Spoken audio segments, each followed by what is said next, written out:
समर्थ सदगुरुदेव श्री रामलाल जी सियाग दादा गुरुदेव ओम श्री गंगाई नाथ जी योगी गुरु सियाग सिद्ध योग ऑटोमेटिक योग आध्यात्मिक मार्ग। गुरु सियाग सिद्ध योग की किताब है जो सदगुरुदेव श्री रामलाल जी सियाग के हाथों से लिखी हुई है। उस किताब का आज आगे का वीडियो देखते हैं। स्नेह निमंत्रण वीडियो पूरा देखिए और आप ये आराधना कीजिए। सदगुरुदेव कल की भगवान की आराधना कीजिए। कल की भगवान अवतरित हो चुके हैं 24 नवंबर 1926 को। आप ये आराधना कीजिए, वीडियो पूरा देखिए। मैं प्रारंभ में ही कह चुका हूँ कि जब तक मनुष्य शरीर रूपी ग्रंथ को पढ़ने का दिव्य विज्ञान संसार में प्रकट नहीं होगा, विश्व में शांति असंभव है।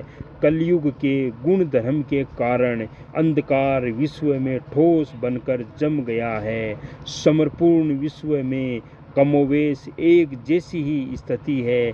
ईश्वर में विश्वास रखने वाले सच्चे और ईमानदार लोगों का जीना बड़ा कठिन है।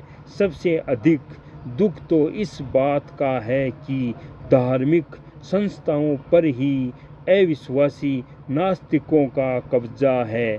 मैं जब तक अंतर्मुखी होकर आराधना करता रहा, मैंने इस संबंध में किसी से बात नहीं की। सन 1967 से लेकर 1983 तक मैं निरंतर आराधना में ही लगा रहा। 31 दिसंबर 1983 को जब मेरे संत सदगुरुदेव बाबा श्री गंगाईनाथ जी योगी ब्रह्मलीन हो गए, तब उनके आदेश के कारण मुझे सार्वजनिक रूप से प्रकट होना पड़ा। मुझे भारी आशा थी कि आध्यात्मिक जगत के लोग इस सच्चाई को जानकर बहुत पसंद होंगे, परंतु मेरी आशाएं निराशा में बदल गई। मैं इस संबंध में किसी भी संस्था का नाम नहीं लेना चाहता हूं, परंतु विश्व स्तर की संस्थाओं ने मोटे तौर पर एक ही उत्तर दिया है, माल चाहे अंदर आपका हो, ब्रांड तो हमारा ही रहेगा। मैं इससे भारी निराश हुआ और मैंने गुरुदेव की समाधि पर जाकर प्रार्थना की, प्रभु आपने मुझे गलत चुन लिया। आप किसी सन्यासी या ब्राह्मण को शक्तिपात दीक्षा का अधिकार दे जाते तो आसानी से स्वीकार कर लिया जाता। आप अपनी माया वापस लेकर किसी और को दे दो। 2 दिन तक कोई उत्तर नहीं मिला।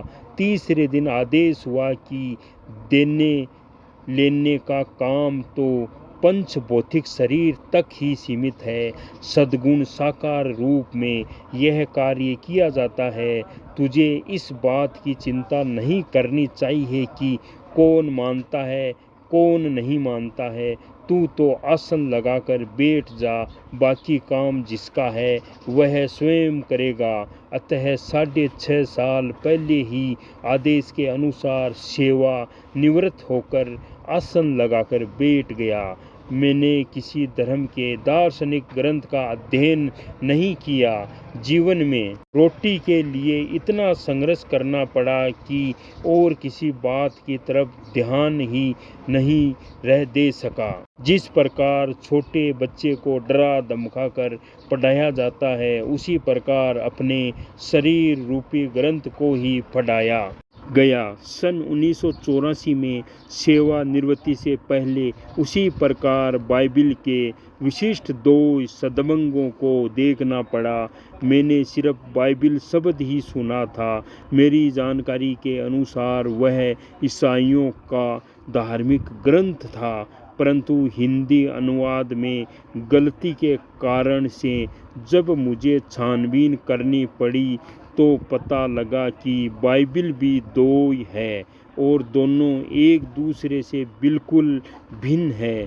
खैर, अब मैं अंधकार में नहीं हूँ। मुझे उस परम सत्ता ने सब कुछ दिखा और समझा दिया है। मुझे क्या करना है, कब करना है और कैसे करना है, सब कुछ समझाया और दिखाया हुआ है। इसके अतिरिक्त आज भी पग पग पर पथ प्रदर्शन और दिशा निर्देश मिलते रहते हैं। इसीलिए मैं प्रारंभ में ही लिख चुका हूँ कि मैं किसी धर्म के व्यक्ति का दिल नहीं दुखाना चाहता हूँ, परंतु इस पथ पर चलना मेरी मजबूरी है।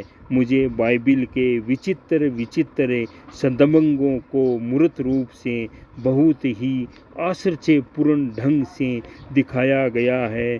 उनमें से जिन पर लिखा जाना संभव था मैंने लिखकर समझाने का प्रयास किया, परंतु मैं पहले ही लिख चुका हूँ कि यह रहस्यपूर्ण ग्रंथ है। इसके प्राय संदर्भ प्रत्यक्षानुभूति और साक्षात्कार से ही समझ में आ सकती है।